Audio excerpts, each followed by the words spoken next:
देशातला सर्वात ताकदवान पक्ष भाजप, त्याच भाजपचे अध्यक्ष नितीन नवीन, हेच नितीन नवीन त्यांच्या बिहारमधल्या बांकीपूर मतदारसंघातून सलग 5 वेळा निवडून आले। त्यांच्या आधी त्यांचे वडील नवीन किशोर सिन्हा हे सुद्धा इथून सलग 4 वेळा निवडून आलेले।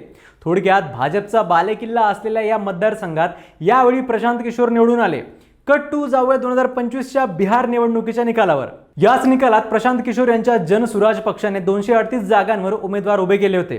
निवडून येणं तर लांबच राहिलं, पण त्या सर्व 236 जागांवर पीकेच्या उमेदवारांचं डिपॉझिट जप्त झालं। तेव्हा सल्ले देण्यात आले की पॉलिटिकल स्ट्रॅटेजिस्टने कधी स्वतः राजकारणात उतरू नये। त्याच्या 9 महिन्यांनी याच सपशेल हरलेल्या माणसाने धमाकेदार कमबॅक केला। तोही असा तसा नाही तर थेट भाजप अध्यक्षांच्या बालेकिल्ल्याला हादरा देऊन 9 महिन्यांपूर्वी पराभूत झालेल्या प्रशांत किशोरांनी हे कसं करून दाखवलं, पाहूया त्या व्हिडिओमधून।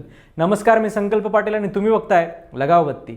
त्यांनी लढवलेला मतदारसंघ होता बांकीपूर। गेली 30 वर्षे बांकीपूरमध्ये भाजपला कोणीही पराभूत करू शकलं नाहीये। 1995 पासून भाजपने ही जागा सलग राखली आहे। नवीन किशोर प्रसाद सिन्हा आणि त्यानंतर त्यांचे चिरंजीव नितीन नवीन हे येथून सातत्याने जिंकत आलेत।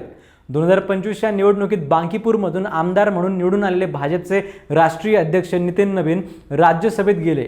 त्यानंतर त्यांनी विधानसभेचा राजीनामा दिला, ज्यामुळे ही जागा रिक्त झाली आणि इथे पोटनिवडणूक लागली। बांकीपूर हे भाजपचे सध्याचे राष्ट्रीय अध्यक्ष नितीन नवीन यांची पारंपरिक जागा राहिली आहे। येथे भाजपला नेहमी 50% जास्त मतं मिळाली होती आणि ते कधीही हारले नव्हते। पण यावेळी जेव्हा पोटनिवडणुकीमध्ये प्रशांत किशोर यांनी उमेदवारी जाहीर केली, तेव्हा भाजप नेते रविशंकर प्रसाद हे खूप गर्वाने असं म्हणाले होते, येथूनच पीके 19,000 मतांनी निवडून आलेत। खरं तर हा निकाल म्हणजे भाजपचं गर्वहरण झाल्याचं उदाहरण आहे। असो तर प्रशांत किशोर यांनी 9 महिन्यात कमबॅक कसा केला? 2025ची विधानसभा जेव्हा पीके हरले तेव्हा ते राजकारण सोडून देतील अशा चर्चा होत्या, पण तेव्हा पीके खऱ्या अर्थाने कामाला लागले। 20 नोव्हेंबर 2025ला ते पश्चिम चंपारण मधल्या भितिअरवा आश्रमात गेले। त्यांनी मौन धारण केलं, आत्मचिंतन केलं, रणनीती बदलली आणि कामाला लागले।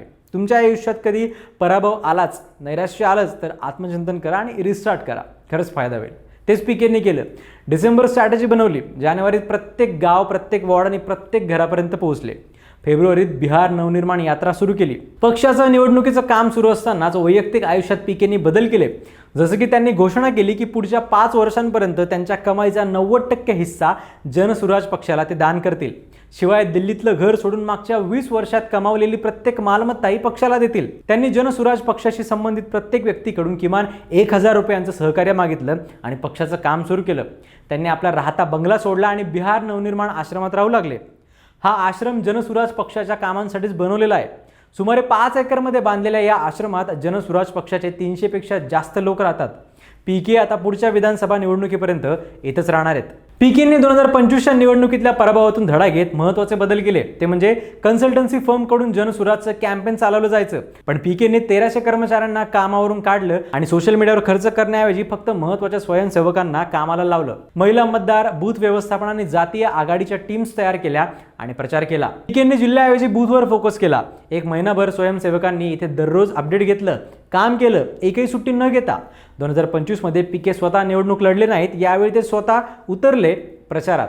जनसभांमध्ये पीकेंनी वारंवार राईट पीपल राईट थिंकिंग म्हणजेच योग्य लोक योग्य विचार ही घोषणा दिली। बिहार विधानसभा निवडणुकीच्या निकालात जबरदस्त पराभूत झालेल्या जनसुराज पक्षाच्या कार्यकर्त्यांमध्ये मोठी निराशा होती। त्यांच्यात पुन्हा नवचैतन्य आणण्यासाठी एक मोठा धमाका पाहिजे होता।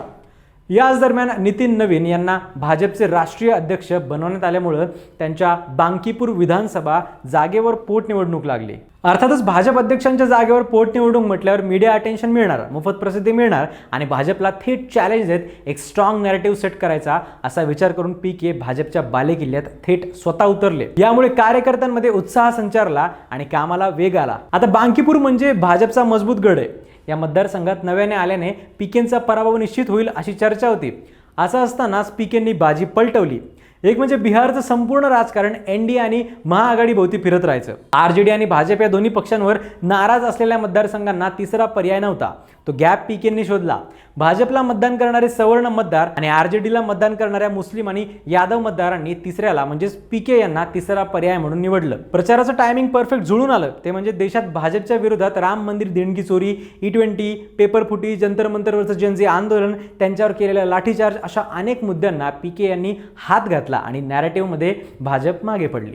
सोबतच पीके यांनी सवर्ण बहुल सोसायट्या, क्लब आणि व्यापारी मंडळांसोबतच 64 झोपडपट्ट्यांमध्ये प्रचार केला, स्थानिक मुद्दे लावून धरले. हेच लक्षात घेऊन बांकीपूरच्या मतदारांनी पीके यांना साथ दिली आणि पीके यांनी पॉलिटिकल कमबॅक केलाय. बांकीपूरच्या याच निकालामुळे जनसुराजला बिहार जिंकण्यासाठी आशेचा किरण नक्कीच दिसलाय. पीके आणि त्यांचा जनसुराज पक्ष अशा रीतीने काम करत राहिला तर बिहारमध्येही पुढच्या निवडणुकीत जनतेला नक्कीच तिसरा पर्याय म्हणून पीके यांना साथ देतील. या विषयावर तुम्हाला काय वाटतं ते कमेंट्समध्ये नक्की सांगा आणि अशाच व्हिडिओसाठी पाहत राहा लगावबत्ती.